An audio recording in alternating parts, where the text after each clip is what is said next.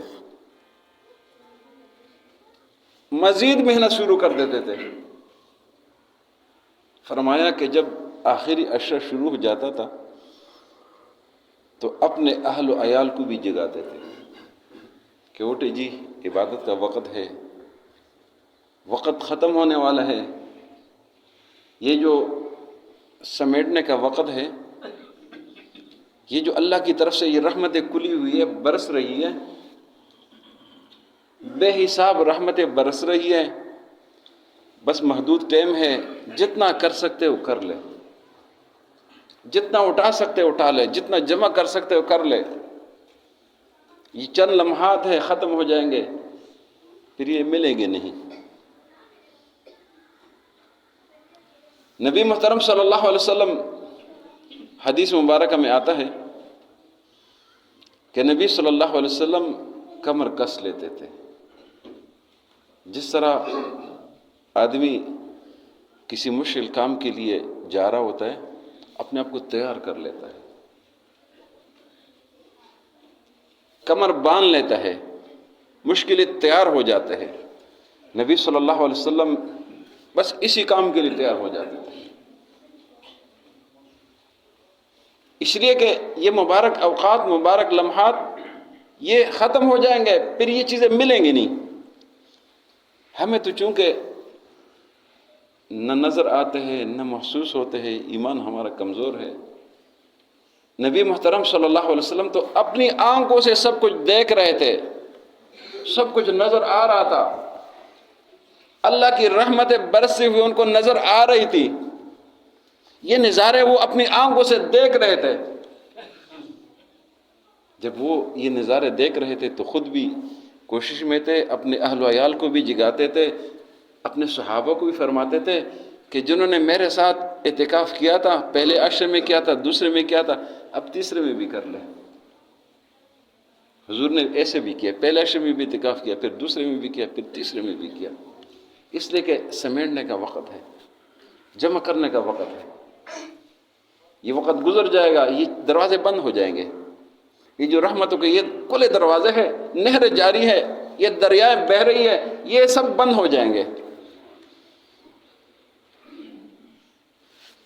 اسی لیے حضور اتنی محنت فرماتے تھے، اسی لیے حضور نے یہ اعتکاف کا جو عمل ہے یہ آخری عشرے میں حضور خود بھی فرماتے تھے، ان کے وصال کے بعد ازواج مطہرات رضوان اللہ علیہم اجمعین وہ بھی فرمایا کرتے تھے اعتکاف، اس لیے کہ ان رحمتوں کو سمیٹ لیں۔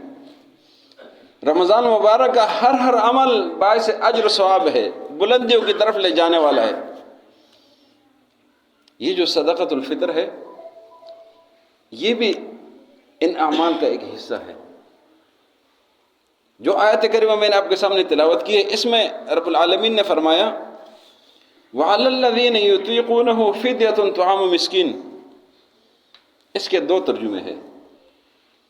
جو ترجمے والے کلاس ہم چلاتے ہیں اس میں نے دونوں ترجمے کیے تھے۔ ایک ترجمہ یہ ہے کہ وہ لوگ جو طاقت نہیں رکھتے وہ فدیہ ایک مسکین کے کھانے کا ادا کرے، روزانہ کے حساب سے، ہر روزے کے بدلے میں ایک مسکین کا کھانا فطرانہ ادا کرے۔ دوسرا ایک اور معنی ہے، فرمایا وَعَلَى الَّذِينَ يُطِيقُونَهُ، وہ لوگ جو طاقت رکھتے ہیں، روزے رکھتے ہیں، فرمایا فدیۃ طعام مسکین، یہ بھی ایک مسکین کا طعام کھانا ادا کرے۔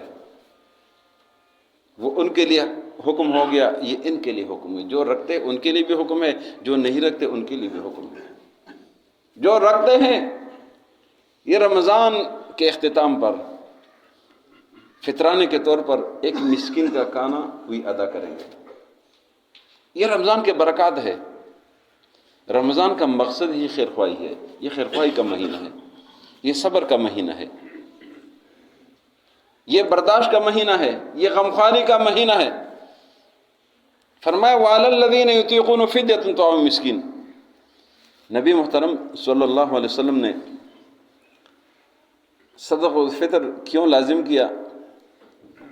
نبی صلی اللہ علیہ وسلم نے مکہ مکرمہ کے گلیوں میں اعلان کروایا، بندوں کو بھیجا کہ مکہ مکرمہ کے گلیوں میں اعلان کر دے، الا ان صدقۃ الفطر واجب، الا ان صدقۃ الفطر واجبۃ، کہ صدقہ فطر اعلان کر دے یہ واجب ہے، ایک مسکین کا کھانا یہ سب پر واجب ہے، کہ اپنی خوشیوں میں غریبوں کو بھی ملا لے، اپنی خوشیوں میں مسکینوں کو بھی شامل کر لے. یہ خوشیاں صرف آپ اکیلے نہ سمیٹیں. وَعَلَى الَّذِينَ يُطِيقُونَ فِدْيَةٌ طَعَامُ مِسْکِین. اور یہ صدقۃ الفطر کیوں لازم کیا ہے؟ یہ اس لیے لازم کیا، دو وجوہات بتائے. ابن عباس رضی اللہ عنہ فرماتے ہیں، فرمایا صدقۃ الفطر فرض رسول اللہ صلی اللہ علیہ وسلم صدقۃ الفطر، صدقہ فطر کو لازم کیا ہے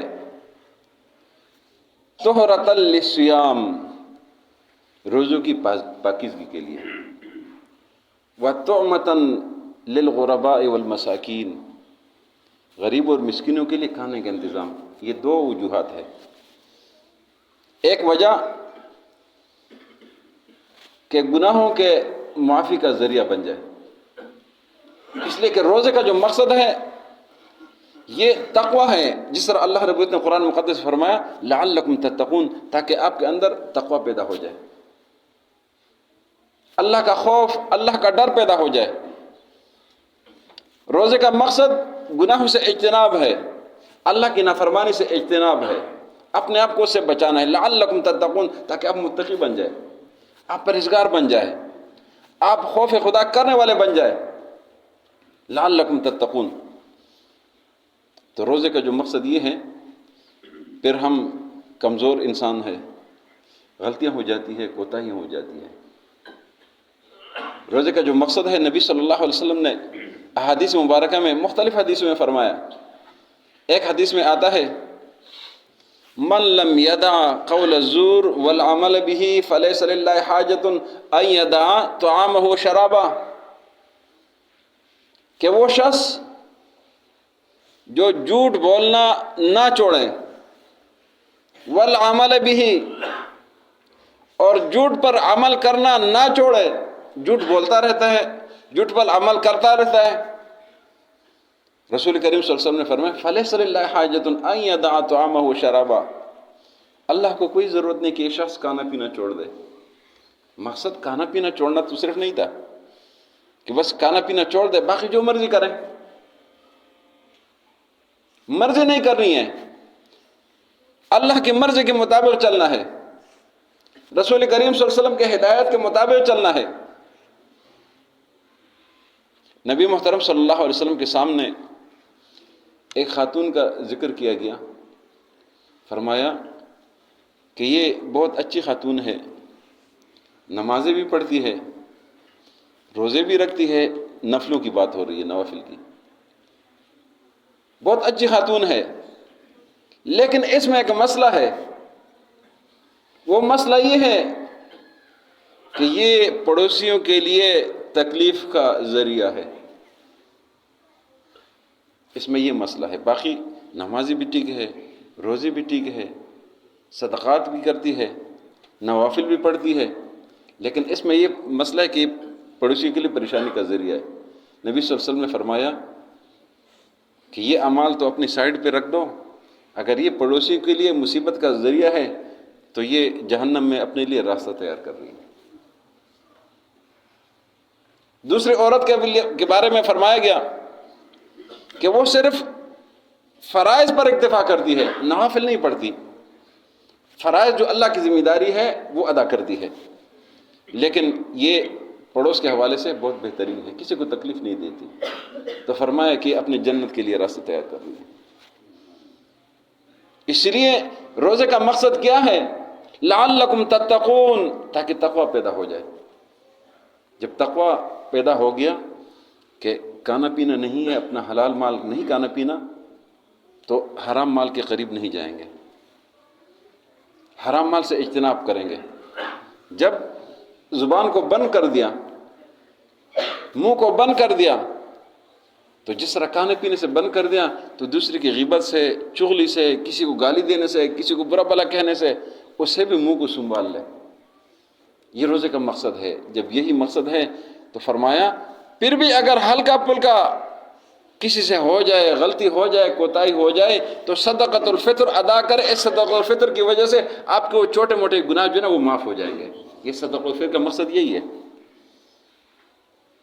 طہرۃ للصیام، روزوں کی طہارت کی. رسول اللہ صلی اللہ علیہ وسلم نے یہ حکم اس لیے صدقۃ الفطر کا دیا ہے کہ روزے اس کے طہارت ہو جائے، پاکیزگی ہو جائے، اس میں اچائی آ جائے. وطعمۃ للمساکین، مسکینوں کے لیے کھانے پینے کا انتظام ہو جائے. صدقۃ الفطر یہ واجب ہے، لازم ہے، ضروری ہے. صدقات مختلف قسم کے ہوتے ہیں. صدقات فرض جس کو زکوٰۃ بولتے ہیں، وہ ہر صاحب نصاب پر، جس پر سال گزر جائے اس پر لازم ہے. یہ جو صدقۃ الفطر ہے یہ اس شخص پر لازم ہے جو صاحب نصاب ہیں، لیکن اس کے لیے سال گزارنا ضروری نہیں ہے. جب یہ مال اس کے پاس عید والے دن صبح صادق جو ہی شروع ہو جائے اور اس کے پاس مال موجود ہو، تب اس پر لازم ہے، یہ ادا کرے گا. اور یہ ادا کرنا اس کے لیے لازم ہے، ہر حال میں ادا کرے گا. اگر کوئی شخص کسی بھی غلطی سے، کوتاہی سے، سستی سے، کسی بھی وجہ سے ادا نہ کر سکے تو اس کے ذمے سے یہ گرتا نہیں ہے، یہ ختم نہیں ہوتا ہے، اس کے ذمے رہے گا، اس کے ذمے رہے گا. اس پر یہ لازم ہے ادا کرنا، ہر حال میں ادا کرے گا، تاحیات اس پر لازم ہے. جس طرح ایک چیز قرض ہے، یہ اس پر قرض رہے گا، اس نے ادا کرنا ہے. یہ اس شخص پر جو صاحب نصاب ہے اس پر لازم ہے. اس کے جو نابالغ اولاد ہے، نابالغ اولاد کی طرف سے بھی اس پر لازم ہے، واجب ہے، اس پر ضروری ہے. جو بالغ اولاد ہے ان کی طرف سے ادا کرنا چاہے ادا کر سکتا ہے، نہ ادا کرنا چاہے تو اس پر لازم نہیں ہے، اس سے پوچھ گچھ نہیں ہوگی. بیوی کی طرف سے بھی نہ ادا کرنا چاہے تو تب بھی لازم نہیں ہے، ادا کرے تو ادا ہو جائے گا. یہ اس شخص پر واجب ہے. اور اس کا جو وجوب ہے یہ اس کیفیت میں ہے کہ یہ صبح صادق سے کے بعد یہ لازم ہوتا ہے. اس کا جو فائدہ ہے وہ یہ ہے کہ اگر ایک شخص رات کو امیر تھا، اس کے پاس مال ختم ہو گیا، کسی بھی وجہ سے ختم ہو گیا صبح صادق سے پہلے، تو اس پر ابھی یہ صدقۃ الفطر وہ لازم نہیں رہا، اس لیے کہ اس کے پاس مال ہی نہیں رہا. یہ صبح صادق کا مقصد یہ ہے. دوسرا مقصد یہ ہے کہ اگر ایک بچہ صبح صادق کے بعد پیدا ہوا، یعنی صبح صادق سے پہلے پیدا ہوا، تو اس کے ذمہ بھی لازم ہے وہ ادا کرے گا، اس لیے کہ وہ صبح صادق سے پہلے پیدا ہوا. اگر ایک شخص صبح صادق سے پہلے مسلمان ہوا تو جو ہی صبح صادق شروع ہو گیا تو اس پر بھی لازم ہے. یہ مقصد اس کا یہ ہے. صبح صادق کا مقصد یہ ہے کہ ایک شخص وہ رات کو فوت ہو گیا، اس کے ذمہ نہیں تھا، اس لیے کہ وہ فوت ہو گیا، ختم ہو گیا، اس کا مال ختم ہو گیا، اس کے ذمہ نہیں رہا، اس لیے کہ اس کے لیے وقت صبح صادق ہے. اس کی ادائیگی وہ نماز عید سے پہلے ادا کرنا ہے. اگر کوئی شخص رمضان مبارک میں ادا کرنا چاہے تو ادا کر سکتا ہے. عید سے پہلے جتنے پہلے ادا کرے تو یہ بہترین ہے، اس لیے کہ جس کو آپ دینا چاہیں اس کے لیے انتظام ہو جائے، وہ اپنے لیے کوئی انتظام کر سکے، وہ عید کی خوشیوں میں وہ شامل ہو جائے، اس کے لیے کھانے پینے کا انتظام ہو جائے، وہ اپنے لیے جو بھی انتظام کر رہے ہیں وہ کر سکے. اس لیے رمضان میں ادا کرنا وہ بہترین رہے گا. اس کے لیے نبی صلی اللہ علیہ وسلم نے نصاب رکھا ہے. نصاب مختلف صورتوں میں ہے، گندم کی صورت میں ہے، جو کی صورت میں ہے، اس طریقے سے کھجور کی صورت میں ہے، کشمش کی صورت میں ہے. گندم کی صورت میں یہ آدھا سا اس کو بولتے ہیں، اور وہ مختلف سا، کسی علاقے میں وہ 2 کلو بن جاتے ہیں، کسی علاقے میں 2.25 کلو بن جاتے ہیں، کسی علاقے میں جو بڑا سا ہوتا ہے 2.25 بن جاتا ہے. تو تقریباً علماء نے جو اوسط نکالا ہے 2.25 کلو گندم کا نکالا ہے، کیونکہ سا اپنے اپنے علاقوں کے حساب سے ہے.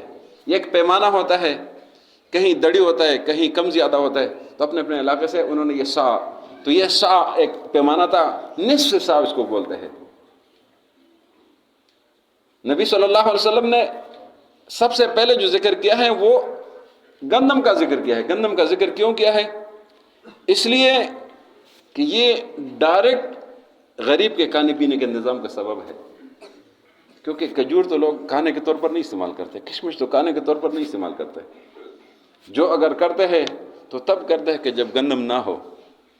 گندم ہو تو کون جو کھاتا ہے؟ جو تو اس صورت میں جاتا ہے کہ جب گندم نہ ہو. اور اس کے لیے نصاب گندم آدھا سا، اور جو کا جو نصاب ہے وہ پورا سا ہے، یعنی پوری دڑی ہے. اس طریقے سے کھجور کا جو نصاب ہے وہ بھی پوری دڑی ہے.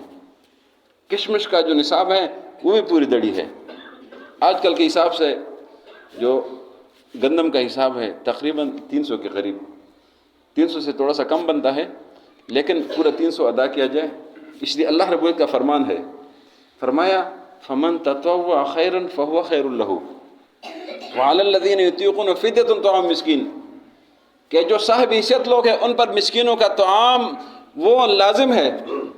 وان فمن تطوع خیرا فهو خیر له، فمن تطوع کا مطلب یہ ہے کہ کار خیر میں اضافہ کرنا، بڑھانا، اخلاص کرنا.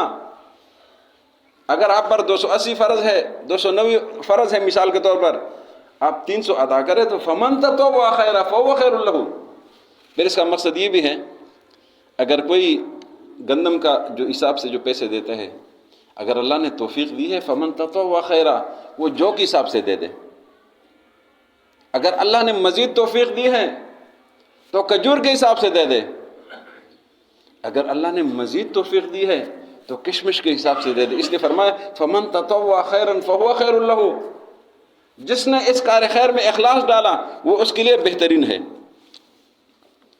تو اس لیے صدقۃ الفطر کا جو مقصد ہے وہ اپنے گناہوں کے معافی کا ذریعہ بنانا ہے. کہ رمضان مبارک میں کسی بھی قسم کی غلطی ہوئی ہے، کوتاہی ہوئی ہے، کیونکہ یہ عظیم الشان مہینہ ہے، بہت ہی عظمت والا مہینہ ہے، اس کی ناقدری ہوئی ہے، اس کی گستاخی ہوئی ہے، اس میں کہیں غفلت کیا ہے، اس لیے کہ یہ تو خیرخواہی کا مہینہ ہے، اللہ کو یاد کرنے کا مہینہ ہے، اللہ کی طرف بھاگنے کا مہینہ ہے، قرآن پڑھنے کا مہینہ ہے، قرآن کے ساتھ تعلق لگانے کا مہینہ ہے، مسجد کے ساتھ تعلق لگانے کا مہینہ ہے. اس لیے تو اعتکاف والے اپنے سب کچھ چھوڑ چھاڑ کر مسجد میں آتے ہیں. ورنہ اسلام میں تو یہ عمل نہیں ہے کہ آپ دنیا چھوڑ دیں اور ایک کونے میں جا کے بیٹھ جائیں. یہ عمل اسلام میں نہیں ہے. یہ اسلام کی خوبصورتی ہے کہ آپ نے دنیا داری کے ساتھ دینداری کرنی ہے. آپ کی جو دینداری ہے یہ دنیا داری میں نظر آنی چاہیے. شریعت یہ چاہتا ہے کہ دنیا داری میں آپ کی دینداری نظر آپ کاروبار کریں دین کے مطابق کریں، آپ نوکری کریں دیانتداری کے ساتھ کریں، اس میں دین نظر آنا چاہیے. آپ ذمہ داری کریں اس میں دینداری نظر آنی چاہیے. آپ شادی بیاہ کریں تو اس میں دینداری نظر آنی چاہیے. یہ نہیں کہ مسجد تک اور نیک کام تک، مسجدوں تک، اس تک تو ہم اچھے رہیں، لیکن جو ہی ہم شادی حال تک پہنچ جائے تو ہم سب کچھ پھینک دیں، کپڑے بھی پھینک دیں، برقعے بھی پھینک دیں، بے پردگی میں آ جائے. یہ نہیں، ہر عمل میں ہر جگہ میں دینداری نظر آنی چاہیے. یہ دین کی خوبصورتی ہے. یہی تو رمضان ہمیں سکھاتا ہے کہ لعلکم تتقون، آپ کے اندر تقوی آ جائے، آپ سیکھ جائے، یہ تربیت لے لیں اس مہینے میں، اور یہ تربیت آپ کی زندگی میں نظر آ جائے.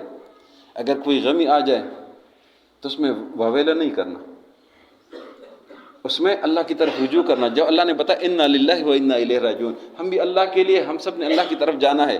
شور شرابہ نہیں کرنا، واویلے نہیں کرنا، پیٹنا نہیں ہے، چیخنا چلانا نہیں ہے. شریعت نے منع کیا ہے.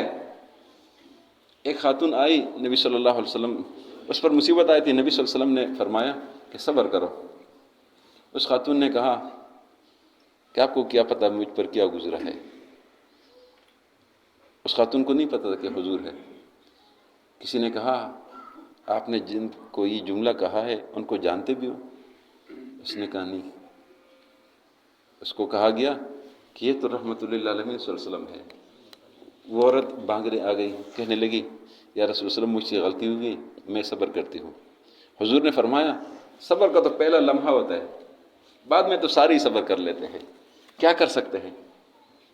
کون کیا کر سکتا ہے؟ کسی کا والد فوت ہو جائے، بیٹا فوت ہو جائے، بیوی فوت ہو جائے، شوہر فوت ہو جائے، بہت ہی پیارا فوت ہو جائے، صبر تو وہی ہے کہ آدمی صبر کرے۔ کیا کر سکتے ہیں؟ رسی ڈالے اپنے گلے میں، یہ کر کے پھر کچھ مل جائے گا؟ کچھ بھی نہیں ملتا ہے۔ صبر ہے، صبر ہے، صبر ہے، کوئی بھی پریشانی اس پر صبر ہے، صبر ہے، اور صبر پر اجر ہے۔ یہی رمضان ہمیں سکھاتا ہے، لعلکم تتقون، تاکہ آپ کے اندر تقوی پیدا ہو جائے۔